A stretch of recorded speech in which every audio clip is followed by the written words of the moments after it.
નમસ્કાર. સમાચારમાં આગળ વધીએ તો આજે નવલી નવરાત્રિનો 5મું નોરતું ચાલુ થઈ ગયું છે, ત્યારે આપણે આવી ગયા છે અમદાવાદના વૃંદાવન પાર્ટી પ્લોટમાં. અમદાવાદનું વૃંદાવન પાર્ટી પ્લોટ એટલે અમદાવાદનું એકમાત્ર એવું પાર્ટી પ્લોટ જ્યાં પ્રોગ્રામનું મેનેજમેન્ટ ભારતીય ભાતીગત થીમ પર આધારિત માનસવદ આયોજન દ્વારા કરવામાં આવેલું છે. આ કાર્યક્રમમાં આગળ વધીએ તો અમદાવાદનો એકમાત્ર પાર્ટી પ્લોટ જ્યાં 24 કલાક ખડે પગે સેવારત રહેતા એવા પોલીસ કર્મીઓના આરામ તેમજ સુવિધાનું પૂરતું ધ્યાન રાખીને પોલીસ કંટ્રોલ રૂમનું પણ સુવિધા કરવામાં આવી છે.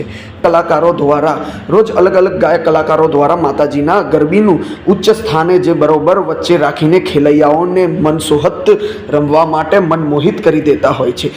કોઈ ખેલૈયાઓને કોઈ ખલેલ ન પહોંચે તે માટે 24/7 અવર્સ પોલીસની ટીમ પણ પાર્ટી પ્લોટની અંદર ખડે પગે રહેતી હોય છે. આ સાથે સાથે એમ્બ્યુલન્સ તેમજ ફાયર સેફટીનું પણ ધ્યાન રાખીને ફાયર બ્રિગેડ તેમજ 108ની ટીમ પણ કાર્યરત રહેતી હોય છે. સાથે વધુમાં આગળ વાત કરીએ તો વધારે સમસ્યા છે મહિલાઓની સુરક્ષાની. તો મહિલાઓની સુરક્ષા માટે પણ મહિલા પોલીસની સી ટીમ દ્વારા પણ કાર્યરત રહેવામાં આવે છે. મહત્વની વાત તો એ છે કે મેનેજમેન્ટ ખાસ પ્રોગ્રામ માટે આ મેનેજમેન્ટ મુંબઈની ટીમ દ્વારા કરવામાં આવ્યું હતું, જે ટીમ દ્વારા સવારે સાંજ ખેલૈયાઓ ઘરે પરત પહોંચે ત્યાં સુધીનું સમગ્ર આયોજન આ ટીમ દ્વારા કરવામાં આવતું હતું.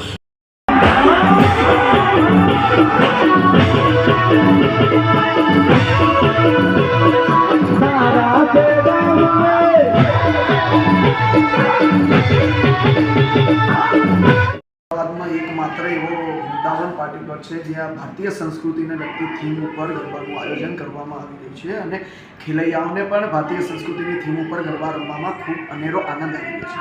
ત્યારે આપણી સાથે વૃંદાવન પાર્ટી પ્લોટના ઓનર રાજુભાઈ પટેલ જોડાયા છે, તો સીધી તેમની સાથે વાત કરીશું. રાજુભાઈ, જે ભારતીય સંસ્કૃતિની થીમ જે તમે ગરબામાં આયોજન કરી છે, અમદાવાદનો એકમાત્ર વૃંદાવન પાર્ટી પ્લોટ છે જેમાં આ રીતની થીમ છે, તો એ માટે આપ શું કહેશો? આ વિચાર તમને ક્યાંથી આવ્યો? એક તો મા જગદંબાની આરાધનાનો પર્વ એટલે નવરાત્રિ, અને એમાં કેન્દ્ર સ્થાને માતાજીનો ગરબો હોય છે. જ્યારે અમારો વિચાર આવ્યો કે ભાઈ આ વર્ષે આપણે નવરાત્રિનું આયોજન કરવું છે, તો સૌથી પહેલાં અમે એવું વિચાર કર્યો હતો ભાઈ કેન્દ્ર સ્થાને આપણે ગરબો રાખવો, એટલે અમે ગરબાના સૌથી ટોપ ઉપર રાખ્યો છે.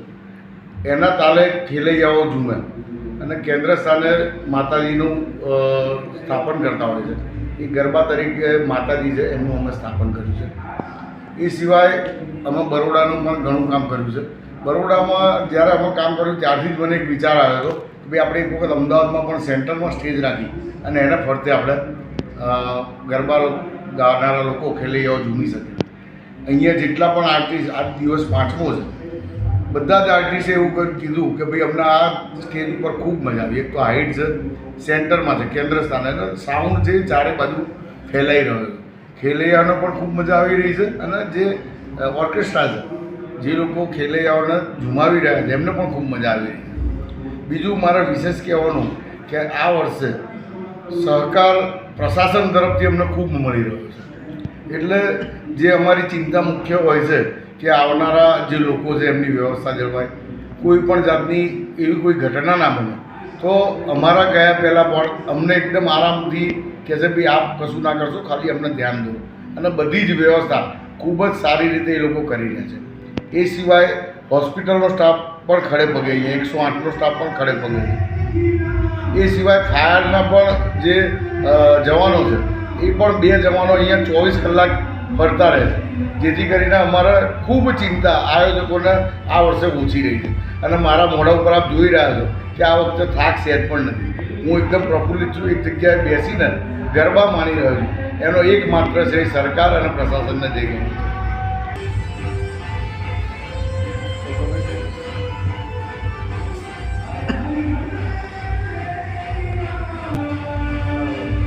તરીકે અમે કોઈ પાર્ટી પ્લોટમાં જોયું નથી કે પોલીસ કંટ્રોલ રૂમ, આ જે પોલીસ કંટ્રોલ રૂમ છે પ્રશાસન દ્વારા મૂકવામાં આવ્યો છે કે તમારા? પોલીસ કંટ્રોલ રૂમ બે જ મૂક્યો છે. એનું કારણ છે સવારે 4 વાગ્યા 5 વાગ્યા સુધી ખડે પગે એ લોકો રહે છે. તો એમની આપણી જ્યારે એ લોકો વ્યવસ્થા કરી રહ્યા તો આપણે કેમ એમની વ્યવસ્થા નથી કરવાની? એટલે એક સમાજના દૃષ્ટિકોણને ધ્યાનમાં આવે, જે આપણને પૂરક થાય છે આપણે એમને પણ પૂરક થવું જરૂરી છે. એટલા માટે થઈને પોલીસ માટે ચા પાણી દરેક પ્રકારની પોલીસ દવાખાનાનો સ્ટાફ અને ફાયરવાળા આમાં અલગથી એની માટે માણસની વ્યવસ્થા કરી છે અને એનું પૂરતું ધ્યાન રાખે છે. એમને વ્યવસ્થિત બેસવાની સગવડ પણ કરી આપી. પ્રમાણે આપણે જોઈએ કે વૃંદાવન પાર્ટી પ્લોટની અંદર જે પણ થીમ છે એ મુંબઈથી આવેલા M19 ઇવેન્ટ્સ દ્વારા કરવામાં આવેલી છે. તો M19 ઇવેન્ટ્સમાંથી આપણી સાથે મયુરભાઈ જોડાયા છે. મયુરભાઈ, સમગ્ર જે કાર્યક્રમ છે સવારથી લઈને સાંજ સુધી એ આપ કઈ રીતે કરો છો? એવું છે, આપણે સવારે પૂરો જેટલો પણ આપણો ગ્રાઉન્ડ છે અને ગ્રાઉન્ડમાં આપણે શું વ્યવસ્થા કરીએ છીએ, ફાયરને લઈને આપણે જે બ્રાન્ડિંગ છે, પછી આપણે જે પણ કચરો છે, આ બધું ક્યાંથી એન્ટ્રી એક્ઝિટ છે, આ બધું જોઈને આપણે પૂરો દિવસે રેકી થાય. એના પછી આપણે રાતે બપોરે બધા લોકોને બ્રીફિંગ લે, સર જોડે આપણે મિટિંગ કરે, સર આપણે બધા પોઈન્ટ્સ એમના સામે રાખીએ કે આ બધું આપણે કરવાનું છે. સરના સહયોગના લીધે એમનો સપોર્ટ આપણે A to Z હર એક જગ્યા ઉપર રહે છે. અને જે તમને સારું લાગે, આ આપણો જે દેવીનો સ્થાન છે, આપણો પાર્ટી પ્લોટ બધા માટે જ છે, કોઈને તકલીફ ન થવી જોઈએ. આ એક જ વસ્તુ એમની આ કન્ડિશન અમારા સામે હતી, તો આ બધું અમે મગજમાં રાખીને બધું વ્યવસ્થા કરી છે કમ્પ્લીટ. એવું ડિઝાઇનથી લઈને એન્ટ્રીને પાસથી લઈને પાણીની વ્યવસ્થા, સ્ટોલની વ્યવસ્થા, બધું ખાવા પીવાનું લઈને બધું એક્ઝિટ સુધી A to Z વસ્તુ અમે લોકો સંભાળીએ છીએ. આ બધું અમે રાજુભાઈએ સોંપ્યા છે, તો એ વસ્તુ ક્યાંય આપણાથી ચૂક ન થવી જોઈએ એની ચોખ્ખી આપણે ધ્યાન રાખીએ છીએ. એમના સાથે મારા સાથે મારી વાઈફ કાજલ છે અને મારી ટીમ પણ છે. તો આ બધા જણાને અમે લોકો મહેનત કરીને આ બધું પાર પાડીએ. બેન, આપ શું કહેશો જે સમગ્ર ડિઝાઇન છે એના વિશે આપ શું કહેશો? જે અમને રાજુભાઈએ જણાવ્યું હતું એમ માતાજીને ધ્યાનમાં રાખીને અને મેં ગરબાને કે જે આપણી ટ્રેડિશનલ પદ્ધત છે, તમે અગર આપણું ડેકોર જોશો તો એ વિન્ટેજ લુકમાં આપેલું છે. જે પૂરું જૂનવાણી પદ્ધત જે આપણી પહેલાં ચાલતી આવતી હતી, તો આજના મોડર્ન જમાનામાં લોકોને એ સેમ ડિઝાઇનિંગ મળે, એક ટચ મળે અને ફીલ મળે, એને બધું ધ્યાનમાં રાખીને આખી ડિઝાઇનિંગ કરવામાં આવેલી છે. આખા જે આપણું લોન છે એને આપણે એવી રીતના ટ્રાન્સપરન્ટ કરેલું છે કે જે લોકોને મજા આવે.